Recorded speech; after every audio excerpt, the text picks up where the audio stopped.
Elidon, të përshëndes, po përgatitet Tepelena në këto zgjedhje të pjesshme lokale, apo jo?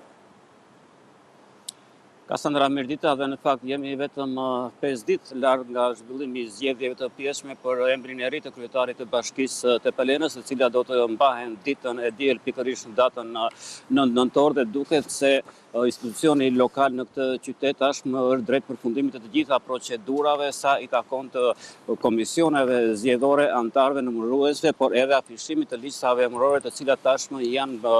vendosur pranë çdo qendre votimi në qytetin e Tepelenës, ku konkretisht kemi 22 qendra votimi. Në këtë zgjedhje e pjesshme për kryetar bashkie, kemi deri këto momente vetëm 2 kandidatë të regjistruar, dhe konkretisht Gramo Sako nga ana e Partisë Socialiste, si dhe Gabriel Guma, kandidati i pavarur, por që në këto zgjedhje mbështetet edhe nga forcat e tjera opozitare. Deri në këto momente procesi ka ecur normalisht, nuk është vënë re asnjë anomali problematik apo reagim qoftë nga ana e kandidatëve, por edhe forcave politike, pikërisht për mbajtjen e zgjedhjeve lokale në Tepelen. Kujtoj që këto zgjedhje zhvillohen në qytetin e Tepelenës pas dorëheqjes së ish kryetarit Tërmet Peshi, pasi në zgjedhjet e 11 majit ai kandidoi edhe fitoi për të patur mandatin e deputetit në grupin parlamentar të Partisë Socialiste, dhe njëherëzi tashmë gëzon edhe statusin deputeti i qarkut të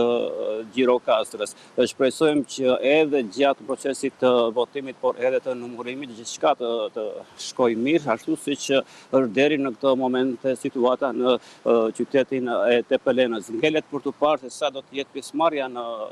këto zgjedhje lokale, por konkretisht ajo që është zyrtare dhe është bërë ditur edhe nga KZZ-ja numër 80 në bashkinë e Tepelenës, është shifra prej 11.658 qytetarë, të cilët janë me të drejtë vote, dhe emrat e tyre tashmë janë të afishuara, siç e thash, pranë çdo qendre votimi, por më tepër mbi këtë ecuri deri në këto momente të këtij procesi ka thënë kryetari i KZZ-s numër 80 në Tepelenë, Xhafer Meçe. Po, atëherë këtu jemi në KZZ numër 80 Tepelen, ku zhvillohen zgjedhjet e pjesshme për kryetarin e bashkisë. Procesi deri tani ka ecur normalisht, janë regjistruar 2 kandidatë, një kandidat nga Partia Socialiste dhe një tjetër i pavarur, po me mbështetjen e opozitës. KZZ-ja Tepelen përbëhet nga 7 antarë, që janë të kombinuar të pozitës dhe të opozitës. Kemi patur frymën e mirëkuptimit, kemi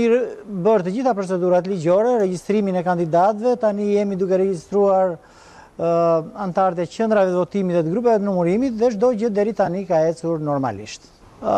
Deri në momentin që po japim këtë intervistë, nuk kemi pasur ndonjë problematik apo ndonjë konflikt në procesin e ecurisë së KZZ-s Tepelen. Pra, Elidon, një ecuri përgatitje është normale në këto zgjedhje të pjesshme lokale. Faleminderit edhe për intervistën dhe për raportimin e drejt për drejt.